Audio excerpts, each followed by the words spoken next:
అన్న నమస్తే అన్న ఇప్పుడు ఆస్ట్రేలియాతో జరుగుతున్న టెస్ట్ సిరీస్ చూస్తూనే ఉన్నావు కదా. అవును. మనోళ్ళు పర్ఫార్మెన్స్ అప్పుడప్పుడు హైలో ఉంటుంది, అప్పుడప్పుడు లోలో ఉంటుంది. దీని అంతటి కారణం సీనియర్స్లో లోపం ఉంది, వాళ్ళు కన్సిస్టెన్సీ ప్లే ఉండట్లేదు. దీని ముఖ్య కారణం రోహిత్ శర్మ అండ్ విరాట్ కోహ్లీ అంటున్నారు. వాళ్ళిద్దరిని రిటైర్మెంట్ చేయాలని కూడా సోషల్ మీడియాలో కొన్ని మెసేజ్లు చూస్తున్నాం. దీని మీద అభిప్రాయం ఏంటన్నా యాజ్ ఎ క్రికెట్ ఫ్యాన్గా?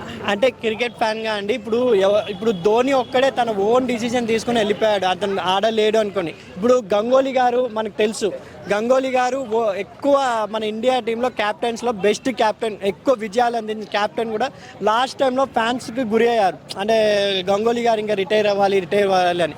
అలా ఇప్పుడు రోహిత్ శర్మ కూడా వరుసగా న్యూజిలాండ్ టెస్ట్లో కానీ ఇప్పుడు ఆస్ట్రేలియా టెస్ట్లో కానీ ఫెయిల్ అవుతున్నారు. కొంచెం ఆయన నెక్స్ట్ టెస్ట్ అయినా సమాధానం చెప్తాడు ఆయన బ్యాట్తోనే అనుకుంటున్నాను. అంటే నెక్స్ట్ కూడా రాబోయేది prestigious test match, boxing day test. అది కాకుండా ర్యాంకింగ్లో ఇండియాకి టాప్ 1 టాప్ 2 రావాలి అంటే కంపల్సరీ గెలవాల్సిన మ్యాచ్. షమి గారు కూడా అందుకే మహమ్మద్ షమి గారు రావడం జరిగింది. కొంచెం నా అభిప్రాయం ప్రకారం ఏంటంటే రాహుల్ గారికి ఛాన్స్ ఎక్కువ ఇస్తున్నారు. రోహిత్ శర్మ గారు కూడా ఆయన ప్లేస్ త్యాగం చేసి మరి రాహుల్ గారికి ఓపెనర్గా పంపించారు. కొంచెం ఎక్కడో ధ్రువ్ జరేల్కి కూడా ఛాన్స్ ఇస్తే బాగుండు. ఎందుకంటే మన తెలుగు తేజం నితీష్ రెడ్డి గారు కూడా చాలా బాగా ఆడుతున్నారు. మన తెలుగు నుంచి అక్కడ టెస్ట్లో అంటే లక్ష్మణ్ గారి పేరు ఇప్పటికీ ఉంది. చాలా మంది వెళ్ళిన రాయుడు గారు, విహారీ గారు, భరత్ అందరికీ ఛాన్స్ ఇచ్చినా ఎవరు నిరూపించలేకపోయారు. స్టార్టింగ్ టెస్టే ఆస్ట్రేలియాలో ఫస్ట్ టెస్టే అందరికన్నా 40 కొట్టగలిగారు నితీష్ రెడ్డి. అలా నితీష్ రెడ్డి కొంచెం రోహిత్ శర్మ గారు కూడా బాగా ఆడితే ఇంకా బాగుంటుంది అనుకుంటున్నాను. ఇంకా క్రికెట్ లవర్స్కి పోయిన సండే బ్యాట్ సండే అనుకుంటున్నానండి. ఎందుకంటే అండర్-19 వరల్డ్ కప్ ఇండియా ఓడిపోవడం జరిగింది, మహిళలు కూడా వరుసగా ఓడిపోవడం జరిగింది. అదే రోజు టెస్ట్ మ్యాచ్ కూడా ఓడిపోవడం జరిగింది. ఆ సండే క్రికెట్ డేకి మొత్తం బ్యాట్ డే అనుకుంటున్నాను.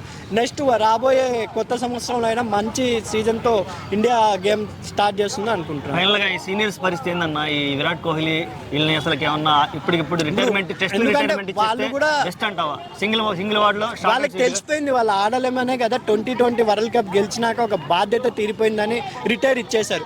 అలాగా వాళ్ళు కూడా అనుకుంటా ఈ టెస్ట్ ఫైనల్ మ్యాచ్ ఉంటుంది కదా, టెస్ట్ ఇప్పుడు WTC ఫైనల్ కూడా గెలిచి గివప్ ఇచ్చేస్తారేమో అనుకుంటాను. ఆ కసితో ఆడుతున్నారు కాబట్టి కంపల్సరీ రాబోయే 2 టెస్టులు ఆస్ట్రేలియాతో బాగా ఆడి నెక్స్ట్ వచ్చే ఫైనల్కి వాళ్ళు కంపల్సరీ ఇండియాకి కప్ ఇచ్చే రిటైర్ అవుతారేమో అనుకుంటున్నాను. అంటే ఎలాంటి ప్రణాళికలు వేసుకుంటే మనం WTC ఫైనల్ గెలిచే అవకాశం ఉందంటారు? డెఫినెట్లీ రాహుల్ గారిని కాకుండా శుభం గిల్నే, రోహిత్ శర్మనే ఓపెనర్ రావాలని అనుకుంటున్నాను.